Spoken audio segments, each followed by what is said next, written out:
Olá pessoal, tudo bem com vocês? Aqui é o professor Arthur de Geografia. O tema desse roteiro 9 são os oceanos, né? E aqui eu vim comentar um pouquinho sobre a questão do nono ano. Depois de haver um comentário sobre atividade pesqueira na China, a questão de geografia pede para vocês realizarem uma pesquisa sobre os principais produtos agrícolas produzidos no país e também sobre os principais rebanhos, né? Muito bem. Então eu preparei aqui alguns mapas para a gente entender melhor sobre a distribuição geográfica dessas atividades, né? Onde estão localizadas as principais culturas agrícolas e os principais rebanhos, né? A gente vai entender não só os principais produtos os principais rebanhos da atividade pecuária, mas também a distribuição deles de acordo com as características físicas, né? As características hidrológicas, as características climáticas e também sociais. Tá bom? Então vamos dar uma olhada rapidinho e se aprofundar um pouco mais no tema. Então, pessoal, a gente pode começar nossa conversa observando essas duas fotografias, né? Elas retratam uma cena bastante comum da agricultura chinesa mais tradicional. Não só da China, né? Mas essa agricultura tradicional ela também é comum a países como Vietnã, Laos, Camboja, Mianmar, Tailândia, onde você tem esses agricultores utilizando esse chapéu bastante característico, bastante peculiar, que é em formato de cone, né? Provavelmente para se proteger do sol, que é muito intenso, né?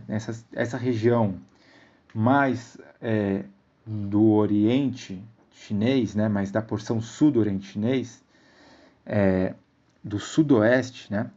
Ela chove muito e faz muito calor, né?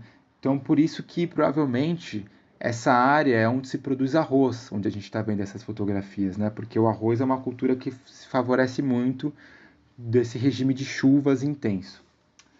A gente também pode falar rapidinho sobre a história, né, da China para entender algumas características da agricultura chinesa, né? Na verdade, se a gente parar para pensar, a China é um país com uma população muito grande há muito tempo, né? Hoje chegou a 1,4 bilhões de pessoas. Então sempre foi um desafio muito grande para a China conseguir produzir comida e alimentar essa superpopulação, né? Essa população tão grande. Até hoje a China tem dificuldades, tanto é que a China ela exporta alimentos, né? Exporta gêneros agrícolas do mundo inteiro, inclusive do Brasil. O Brasil exporta bastante soja e bastante carne, né? Carne bovina para a China. Mas atualmente a China modernizou muito. Ela já teve períodos bastante críticos, como nos anos entre 1959 e 1961, conhecido como o período da Grande Fome, né, onde grande parte da sua população teve muita dificuldade no acesso à alimentação, à comida, né? E após os anos 70, 1976, 77, você tem um programa de modernização, conhecido como as quatro grandes modernizações, liderado pelo Deng Xiaoping. E aí você começa a ter modernização também na agricultura, né? Aumentando a produtividade agrícola. A propriedade da terra ainda é coletiva, né? Nos moldes anteriores, do início da República Popular Chinesa, né? Mas as unidades agrícolas elas são geridas por pequenas estruturas familiares, né? Ao invés das antigas fazendas grandes, né? Nesse sistema, os agricultores, como a gente está vendo essas pessoas aqui, eles cultivam o seu gênero agrícola e eles podem vender a alguns mercados próximos, da região próxima. Mas alguns produtos que o país, que o Estado considera estratégico, como por exemplo os grãos, eles não podem vender para os mercados. Eles são obrigados a vender para o Estado. O Estado controla essa produção e ele se responsabiliza pela compra de toda a produção. Tudo isso para com que as pessoas, para com que eles assegurem de fato a segurança alimentar, para que todos para que não tenham oscilações de mercado e para que eles consigam efetivar o acesso de alimentos para todas as pessoas, né? Por último, vale falar que a China tem quase um terço da sua população que trabalha no setor primário, né? Ou seja, nas atividades agrícolas, que é bastante gente comparada com países desenvolvidos, que tem uma população que se concentra mais na indústria e mais nos serviços. A China tem uma divisão um terço, um terço, um terço, né? Um terço nas atividades agrícolas, um terço na indústria e um terço nos serviços sofisticados, né? E também nos serviços não tão sofisticados. Por isso que a agricultura chinesa tem perdido um pouco de importância no PIB, mas ela continua produzindo muito, principalmente arroz. A China é o maior produtor de arroz, né? Tudo isso para alimentar essa população voraz, né? Que precisa de uma produção gigantesca para conseguir saciar a sua fome. Beleza, pessoal. Agora a gente pode partir para outros aspectos. Pessoal, a gente vai entender um pouco melhor sobre a distribuição da agricultura e da pecuária. E para isso eu vou mostrar algumas características geográficas que influenciam nessa distribuição, né? Assim a gente aprende não só sobre a agricultura, mas também sobre as características físicas da China, né? Além do resumo histórico que eu comentei um pouco nas figuras anteriores. Primeira coisa, né? A China é um país muito grande. São 9.536.499 km², ou seja, o terceiro maior país do mundo. Não é só uma população muito grande, mas também é uma área muito grande, né? Só que essa área é muito desigual fisicamente. A gente pode até ver aqui nessa figura onde está Xinjiang, onde está Xizang, que é o Tibete, são áreas de maior altitude. Por isso que elas estão em marrom. Quanto maior o tom do marrom, maior é a altitude, né? E as áreas de planície, né? As áreas mais baixas, mais próximas do nível do mar, são essas áreas mais claras, principalmente as mais esverdeadas, né? Onde também passam os principais rios que a gente vai comentar daqui a pouco. Então é uma área de muito contraste fisiográfico, ou seja, de contraste de relevo, né? Então a gente tem extensos planaltos que se estendem na direção oeste, ou seja, Tibete, Xinjiang, onde está mais marrom, para o leste, onde vai descendo, né? A sudoeste aparece o Himalaia, abaixo do Tibete, né? Aqui nessa beirada, bem no lado ocidental, né? Da China, bem na divisa, abaixo de onde está escrito Tibete. Lá se situa a Cordilheira do Himalaia, que é uma cordilheira muito grande, muito imponente. E lá se situa o Monte Everest, onde é o maior pico, né? Com 8.800 metros, se não me engano, 8.848 metros de altitude. O Monte Everest é um lugar onde muita gente vai se aventurar, né? Muita gente tenta escalar, porque é muito difícil escalar, faz muito frio, são condições muito difíceis para você conseguir escalar, né? A gente vê em bastante filme, né? Tem até alguns acontecimentos trágicos de alpinistas que tentaram escalar, né?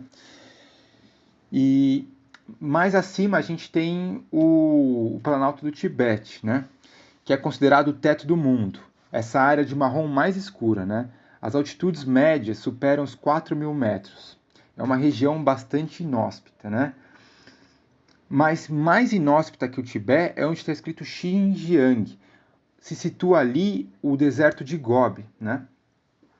É uma área com aquela vegetação xerófila que a gente até comentou nos roteiros anteriores, né? Com bastante deserto e ali sim é muito inóspito. Você tem pouquíssimas pessoas que vivem lá porque não existem muitas condições de vida, né? Você não consegue plantar, não tem muitos rios, né? Enfim, é difícil. Isso já dá algumas pistas da distribuição da agricultura, né? Na porção nordeste,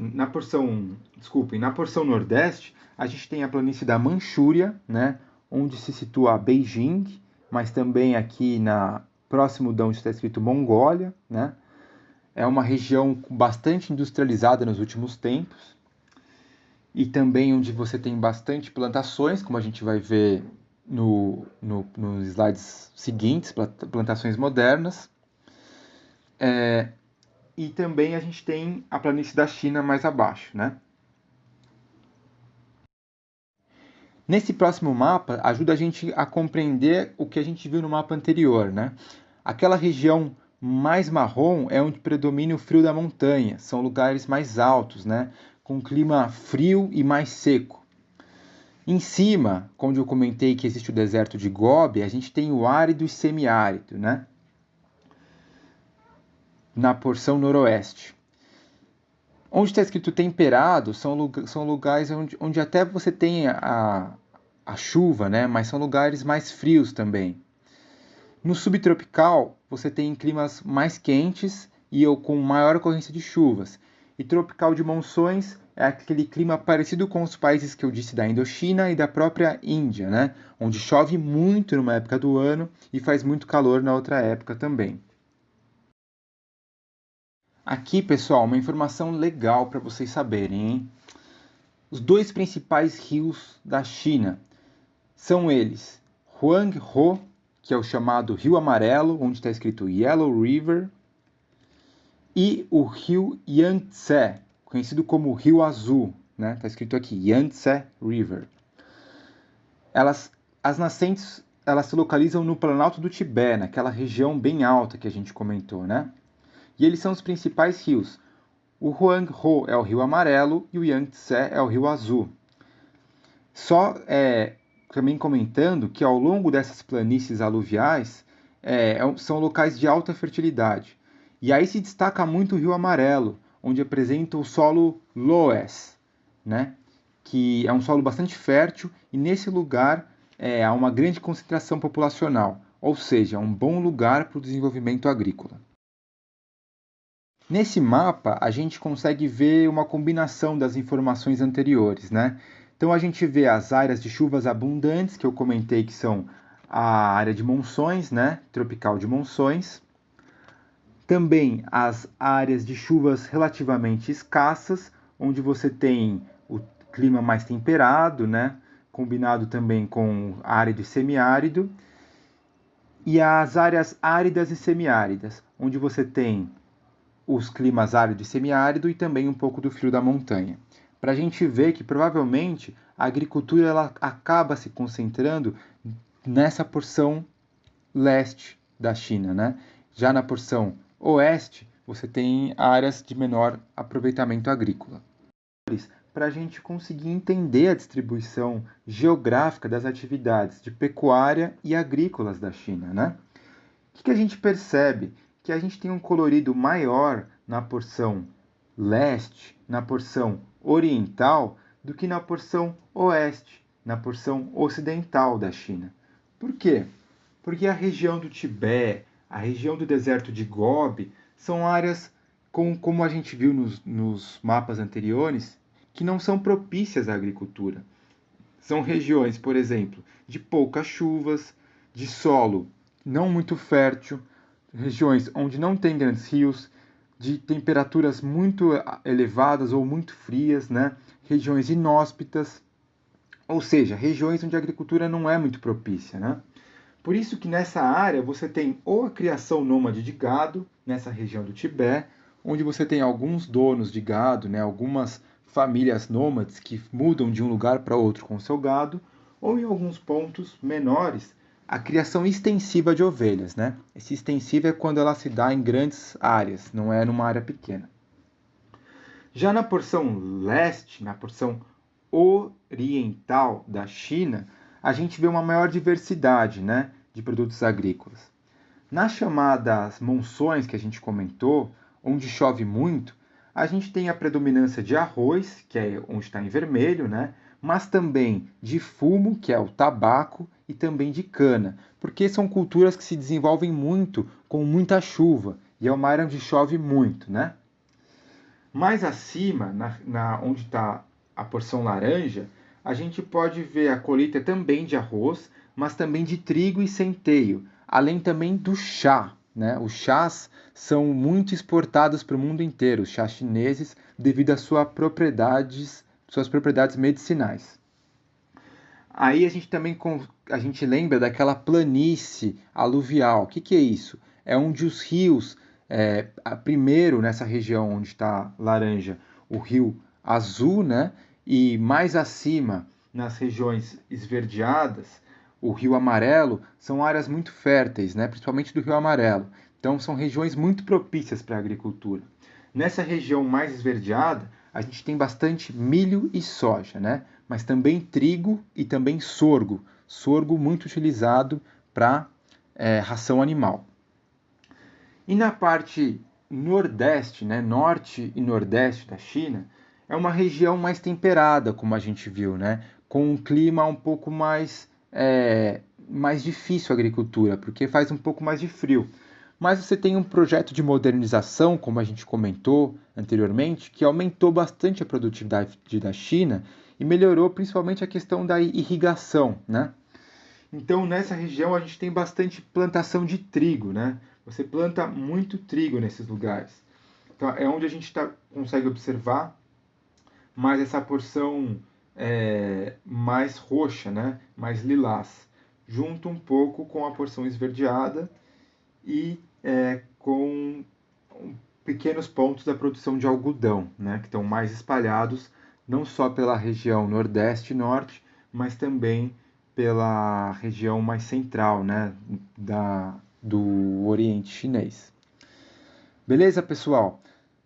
Também comentando por último que a China tem uma população de suínos muito grande, né, produz muitos suínos, mas também uma população de bovinos e de frangos, né, bastante relevante.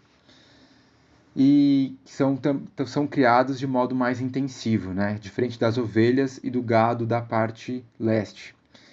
É isso, pessoal. Espero que vocês tenham gostado dos mapas que eu selecionei. Esse mapa de uso da terra ajuda bastante a gente a entender as questões. E fica uma aula sobre a China no aspecto da agricultura e da pecuária, mas também sobre os aspectos físicos e um pouco sobre a sua história. Abraço para todos vocês, boas semanas de estudos, estamos juntos, qualquer dúvida estou à disposição. Tchau, tchau, pessoal!